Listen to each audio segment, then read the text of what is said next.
I have a problem with Paranjit's film. I really liked Madras. I really liked, but I didn't like the films he tried to make with Rajinikanth. Because what he has done to Tamil cinema in the last 15-20 years is beyond damage.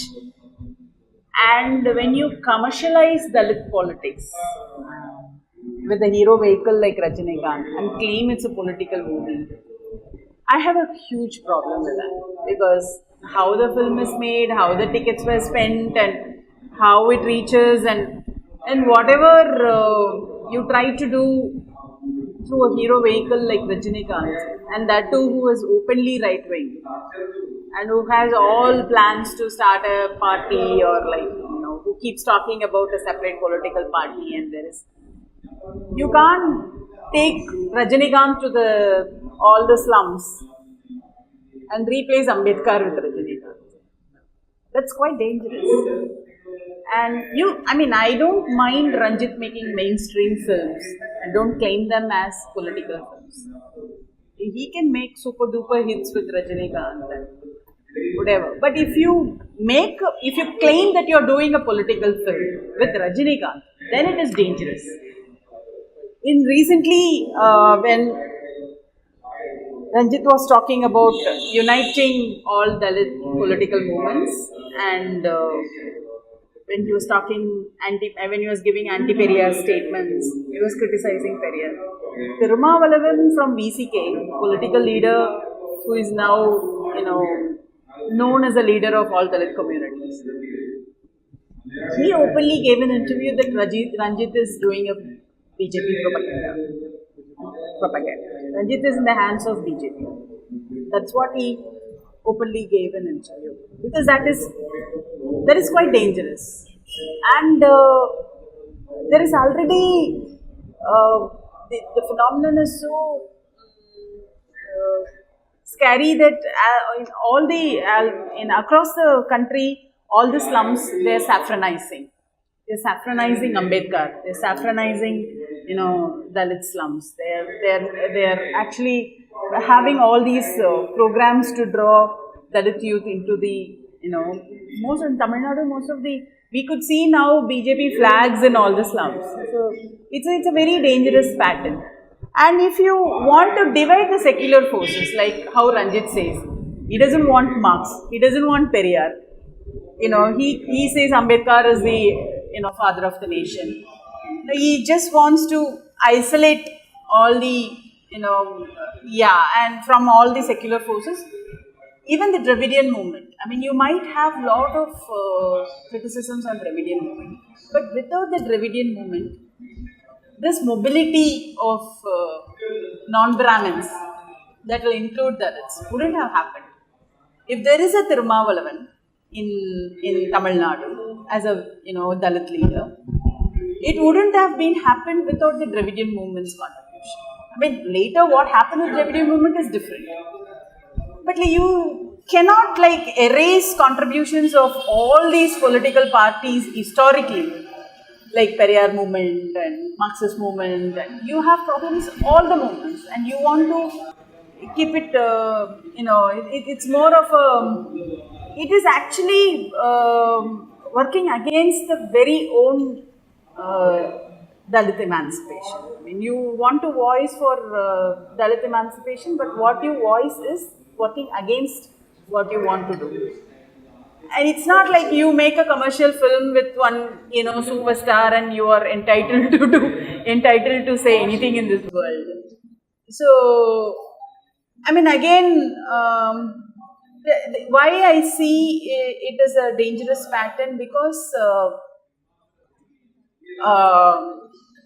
what you want to say through whom is very important.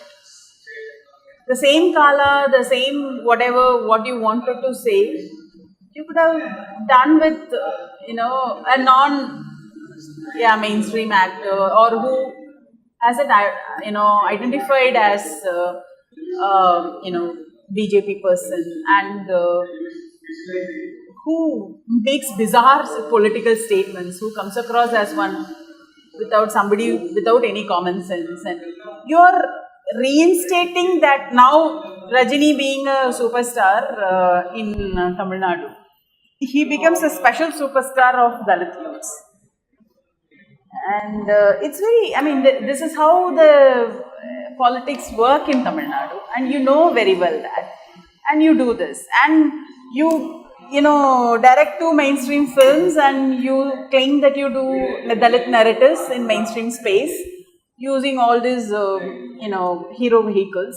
And then you come out to talk anti-Periyar, anti-Marx, and anti-secular, and insist on Dalit unity without all these secular forces. It's problematic. It's really problematic. And Tolthirumavalavan's suspicion about whether Ranjit is a BJP vehicle is credible. I mean, we all have that issue.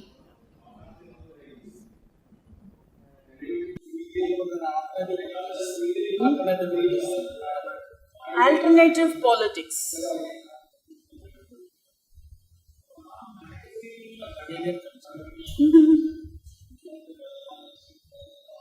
DMK is the only hope now. I mean, but it's corroded because of all its history of corruption. ADMK is done and dusted.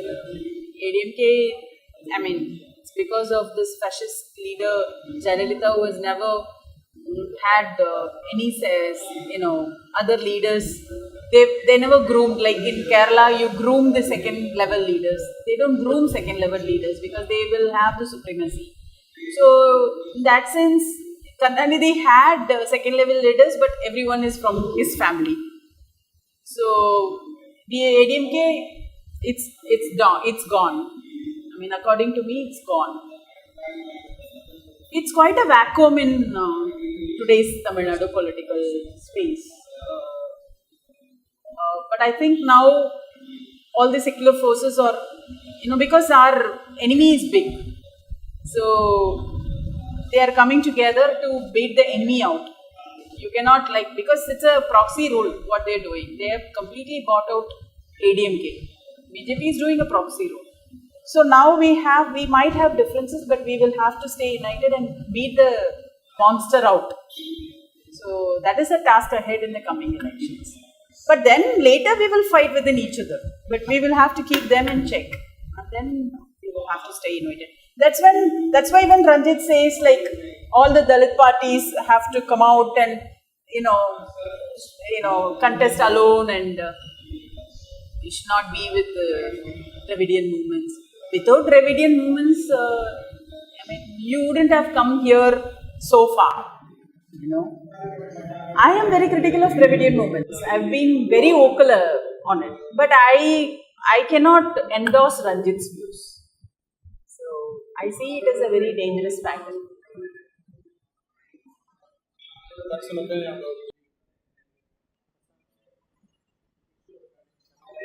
Sabarimala. See, I am not a believer, and I see every temple as an insult to women.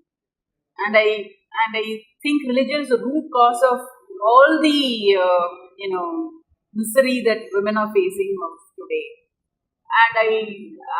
And I see religion, caste, and everything is so anti-women. So I don't want to go to Sabarimala. But if somebody else, if my fellow woman would like to get into Sabarimala, they should be given all the rights. They should be allowed to get inside because the places of worship are democratic spaces, and historically women were visiting Ayyappa temple. It's only recently they come up with all these, issue of purity, pollution and all that, and then they stop women from going. So if a woman, for example, my mother goes to Sabarimala.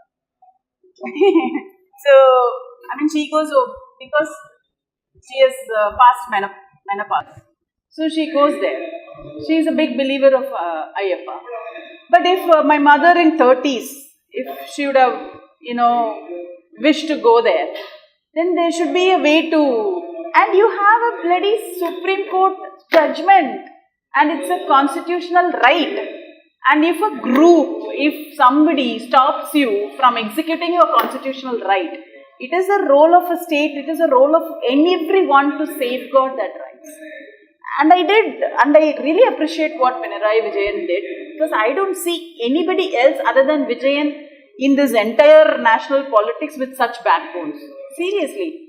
And I really adore him, and for the kind of commitment he has to constitutional rights. I know it will offend majority Hindu population in Kerala. It will affect his votes, but he stood by constitutional rights of women. I really salute him, seriously.